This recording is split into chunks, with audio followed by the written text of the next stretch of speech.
pense que tous les sujets principaux qui touchent à la compétitivité des entreprises ont été abordés. La question de la territorialité de l'Europe a été abordée en dernier, mais évidemment, il est fondamental. La question sur les nouvelles mesures gouvernementales qui finalement ne font que rendre aux entreprises ce qui a été pris quelque temps avant. Ce qui est bien, c'est qu'il y a incontestablement, du fait de l'état de la France, qui était dans une situation très difficile, la prise de conscience qu'il faut agir et vite, elle est incontestable. On n'est plus à un moment, je crois, la France est à un moment où on n'est plus à changer le curseur. Je crois qu'on est à un moment où il faut mettre à plat véritablement l'ensemble des problèmes, que ce soit les problèmes économiques, que ce soit les problèmes fiscaux, que ce soit les problèmes sociaux. On parle de réforme, la principale, c'est le pacte de compétitivité, c'est incontestable. C'est quelque chose qui a une mesure sur le coût du travail. On a bien vu que, incontestablement, ce qui était proposé par le gouvernement allait soulager, clairement, de l'ordre de 20 milliards au moins, les charges des entreprises. Il y a un aspect fiscal qui n'est pas très clair, qu'il faudra améliorer, et puis il y a la complexité ou la simplification. Cette réforme, elle est fondamentale. Politique de l'offre. L'entreprise a un rôle clé à jouer en matière de croissance et d'emploi, donc on doit lui créer un environnement plus favorable dans les champs du coût du travail, de la fiscalité et de la simplification. Le coût du travail, c'est probablement le domaine qui est le plus clair. Il faut être objectif. La mise en place du CSE, même si les modalités peuvent être discutées, représente une baisse du coût du travail à hauteur de 20 milliards. Cette solidarité s'accompagne par un dialogue social qu'il faut absolument respecter et mettre en œuvre. Et on sent qu'il y a une volonté claire d'améliorer ce dialogue. Nous, organisations syndicales, le seul axe qu'on ait actuellement, c'est l'emploi. Pacte de responsabilité, j'y reviendrai. Ce qu'on a entendu des entreprises, de la part des entreprises, c'est qu'elles nous disent bon, écoutez, nos entreprises ne vont pas bien parce qu'elles n'ont pas suffisamment de marge. Si elles avaient plus de marge, elles pourraient investir. Si elles investissaient, à terme, on pourrait créer de l'emploi. Voilà. Et donc, on va vers l'emploi. Maintenant, nous, on a posé nos exigences, et nos exigences ont été lesquelles? Ont été de dire, OK, mais quand ça ira mieux, et les entreprises qui vont bien aujourd'hui doivent se mettre à créer de l'emploi. Et donc, c'est vers les entreprises aussi qu'il va falloir qu'on se tourne. Nous sommes effectivement dans une période où il faut relancer ce dialogue, qui effectivement est plus compliqué parce que nous sommes dans cette période de transition. Je crois qu'on peut espérer, et on a des raisons d'espérer, parce qu'on a des secteurs effectivement industriels aujourd'hui qui sont capables de résister. La compétitivité de la France est un sujet majeur. On a de grands atouts, notamment l'implication des salariés, l'innovation, la créativité.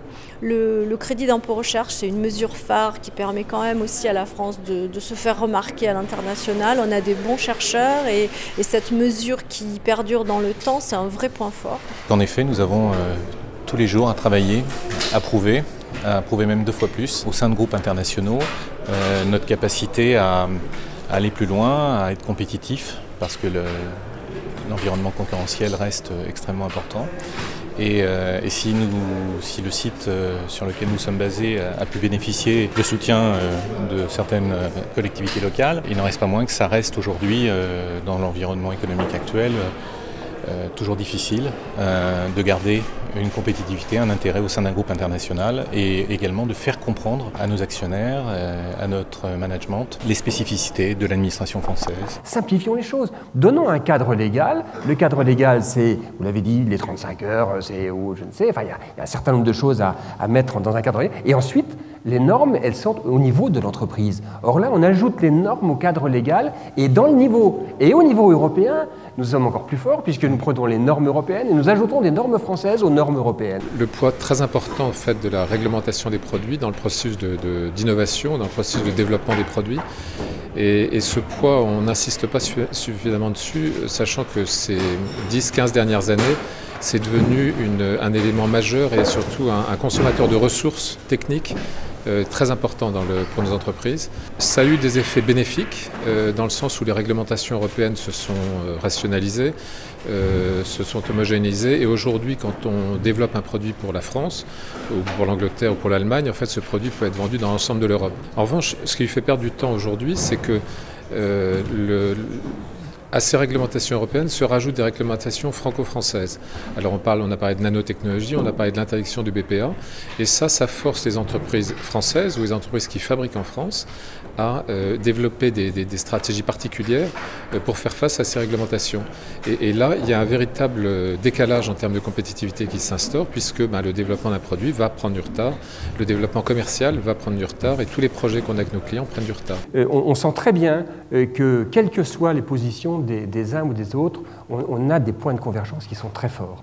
Et qu'il faut s'appuyer sur ces points de convergence pour réussir à mettre en place une politique au sens noble du terme, qui soit une politique orientée vers l'avenir, qui soit une politique orientée avec une visibilité, avec une trace qui soit bien donnée, avec une capacité pour l'entreprise de se dire dans les 5 ans qui viennent, je sais que tout ça c'est fixe, ça ne va pas bouger, sauf évidemment s'il y a un problème de très grosse crise. Et à partir de ce moment-là, je pense que la France repartira sur de bons rails. Pour conclure, c'est vrai que les interventions des participants pour dire mais l'emploi en soi c'est une résultante et ça ne doit pas être un objectif parce que c'est pas dans ce sens-là que ça marche, mais dans l'autre, c'est-à-dire favoriser d'abord les entreprises. Les mesures qui favorisent la compétitivité, forcément, donneront lieu à plus d'emplois.